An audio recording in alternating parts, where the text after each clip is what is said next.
doing, everyone? I'm Manny. Welcome back to One Mile Grind. So we're at the truck right now. I had a very, very rough week running Amazon Relay. A lot of stuff has happened. That's why I haven't just been recording.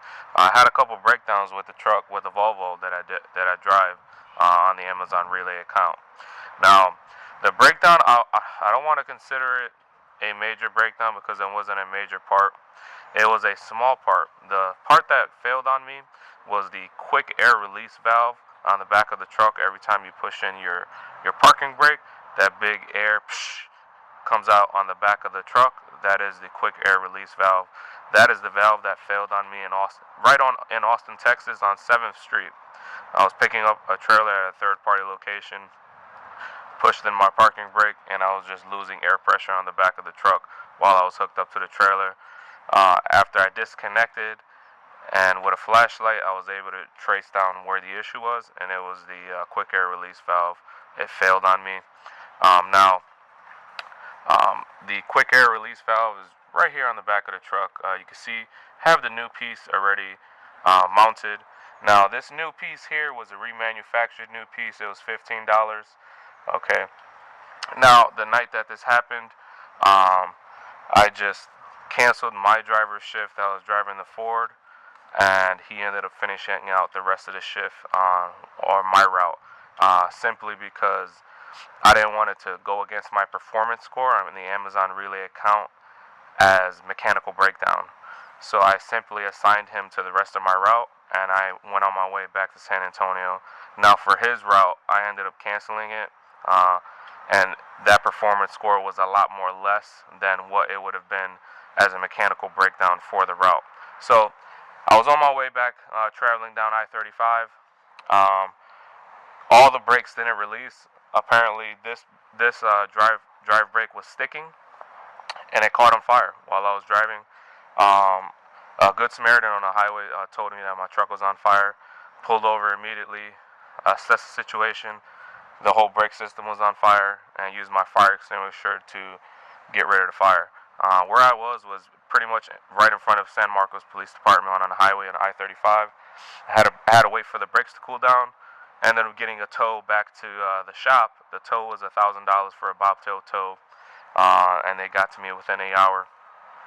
And then as far as the brake system here, there was no further damage to the brake system. You can see we still got a little bit of fire extinguisher there, but I ended up changing the drums, pads, ABS sensor. We got a new brake chamber and a slack adjuster, and then obviously the new quick air release valve. Now, this ended up being a total of a $2,000 repair bill, all for a $15 part. If I would have known, I would have just left the truck out there in Austin and then attended it on Monday. But the thing was that it happened Saturday night, so then you got the whole Sunday where part stores are closed, and I would have had to wait till Monday anyways. But the truck was all set and ready to go on Monday. But that is the update as far as this truck. I had a failed brake system part, caught on fire. It's back on the road, no issues. Now I'm trying to register this truck, and I'm going through, I don't want to say a title issue. It's just the dealership that I got the truck from. They put their name on the title as far as purchaser, and when I went to go to the title office or the tax assessor office, they gave me a hard time. So I went back to the dealership, and they're just going to do the title transfer for me, so that way I can get the apportion plate. So it's going to be another week before I can try to get this registered. But while I was driving, there are still some issues with this Volvo.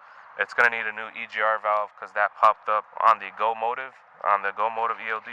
I was able to see that there is a check engine light for the EGR valve. So I found one online on eBay, Amazon for like $200. I'm going to install that next week. And then I tried to take the truck to alignment, and that did not work out because the center portion of the tie rod needs to be replaced. So I replaced the short one myself, but I ordered the long one that goes from the left side to the right side. So that's going to be here next week, and then I can take that truck to alignment because it does need a steer axle alignment. And then hopefully next week or the week after, once the title situation is all resolved and I can get the plates and test out the truck on the Amazon account, then The Ford is going to go into the shop for a couple weeks, and then I'm going to switch the driver to drive this truck for a couple weeks, because that Ford does need to go to the shop for a bunch of repairs that I just don't have the time for, like broken head stud bolts that are going to have to get re-drilled out.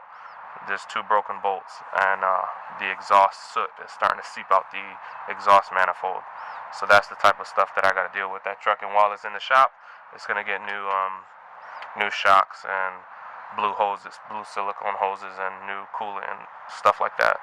But other than that, the truck was driving smooth. It's just not driving straight, and there's just a couple more things I need to do to it.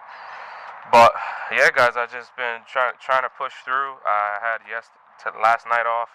Today's Friday. I have Friday off, and then I have my shift on Saturday. And today I get the schedule for the rest of the week. But this part here, man, was giving me some trouble, and I'm kind of upset that it cost $15 remanufactured. I mean, a new one would have cost $60, and then one from the dealership I think was like $160. But that's a Bendix remanufactured part, and for it to cost $15, and this entire issue ended up costing me $2,000, I'm kind of set back a couple weeks on funds that I really wanted to use for this truck. So that's the update, guys.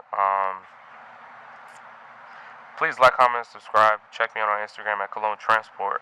And if you haven't already, go ahead and download the Mudflap app. Use my code at the bottom. If you're an owner-operator and you don't know how you're trying to figure out how fuel savings or where you can get fuel savings, you're going to want to download the Mudflap app. I'm going to actually probably do a separate video on the Mudflap app and exactly how it works. Just a Mudflap app video, just so you guys can get an understanding of how good that app really is. But yeah, right now I'm just doing my pre-trip. We're just walking around the truck, and I need this truck just to last a little bit longer, so I can acquire more parts and more equipment before this one gets a rebuild. So thanks for tuning in on the 1 Mile Grind, and I'll catch you guys next time. Peace.